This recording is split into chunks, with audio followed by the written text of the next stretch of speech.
Hello, if you want to set up the face recognition on Samsung Galaxy A16 5G, you need to go to the settings, and then in the settings you want to scroll down and find security and privacy and then go there.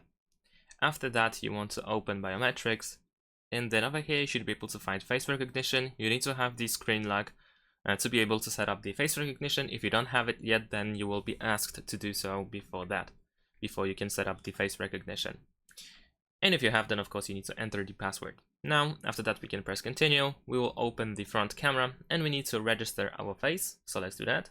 You might also see the information that you need to take off your glasses if you wear glasses, so do that as well.